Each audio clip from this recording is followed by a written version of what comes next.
Now we're joined by Danny Harani. He is a lender with the Gaylord Hanson team at Gateway Funding. Hi Danny, how are you today? Hi Angie, doing well. Doing good. Okay, so tell me, what's your favorite part about being a lender? Probably just the opportunity to help people. I mean, buying a home is such a huge part of people's lives, and you know, the loan side of that is just a huge part, and we're happy to be able to help people out.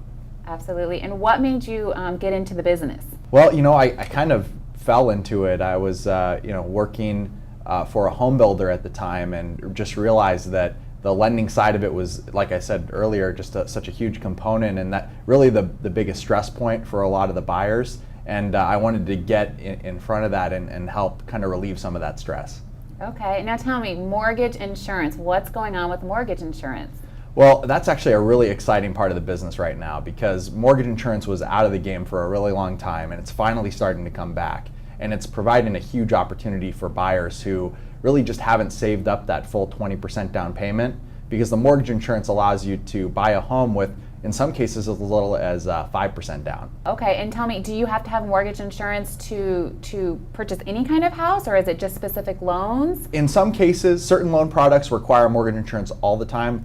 For example, an FHA loan, you always have to have mortgage insurance to have that type of loan program.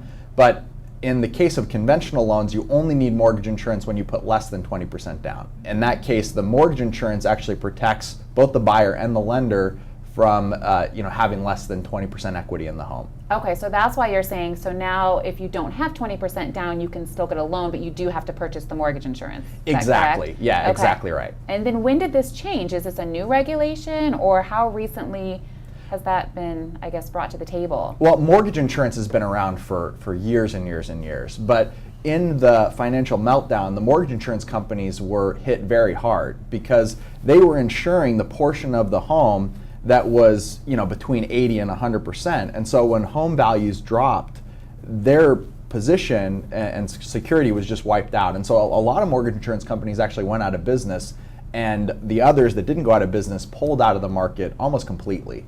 So now it's just been in the last year and a half that they've come back, because now home values are starting to appreciate.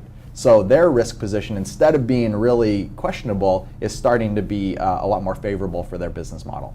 Okay, so it sounds like today is a good time to buy? Oh, absolutely. Hands down, for a ton of reasons, and mortgage insurance is just one tool that can be used to get into the market.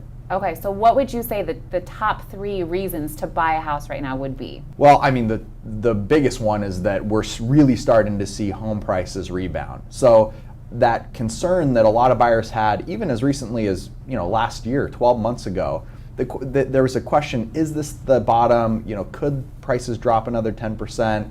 And people were really taking a leap of faith by getting into the market at that time. But now, where we've seen month after month of price increases, that concern is really taken away. And so, the home prices going up provides a huge security for those buyers, and an opportunity to then, gain net worth from seeing that appreciation go into their pockets instead of somebody else's. And then the other really major thing is that interest rates are still incredibly low, still at historic low rates. We actually locked somebody yesterday on a conforming loan for 3.25%. 30-year fixed, no prepayment penalty. Incredible interest rates. So in your professional opinion, do you think those interest rates will stay down? Or if not, when do you think that they'll start, dramatically going up? Well, it's really hard to say exactly what's going to happen with interest rates, but most economists, and I believe this too, is that they can't stay at this level forever. Mm-hmm. They're artificially low. They're being maintained at these low levels by very aggressive action by the government. And when that action stops or slows, interest rates have to rise. They can't stay at these levels forever because they're unsustainable.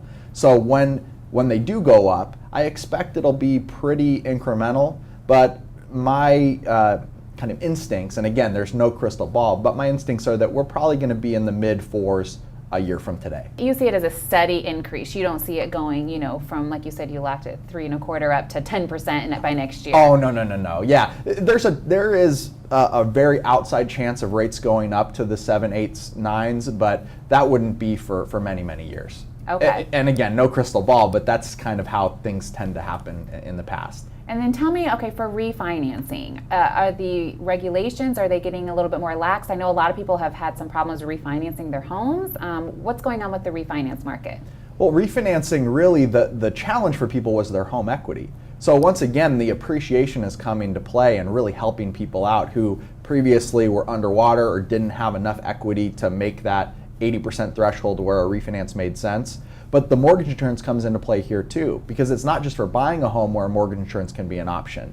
Also in refinancing, you can even be at now 95% of your home's value with your loans and get a new loan with mortgage insurance at a lower interest rate than you're paying now. That's especially true if you had an FHA loan in the last 12 months. We're seeing a lot of people save, in some cases, hundreds of dollars by getting out of their existing FHA loan into a conventional loan with mortgage insurance. It sounds like there's a lot of options, there's a lot of programs out there. What would you suggest as far as finding out about these programs? Well, the biggest thing to do is to talk to a professional, somebody that's a full-time lender and preferably a direct lender, not a broker. Because a lot of times the direct lenders have access to, really, they have the control over the process, so they can give more confident and accurate advice on what is possible for a refinance or a purchase. Yeah, that's great advice, because I think a lot of people don't even know the difference. So Right. Thanks so much, Danny, for coming on today. The information has been great. And then next we have Armin from Vester Pest Control. He's going to talk about why pest control is such an integral part of the real estate transaction.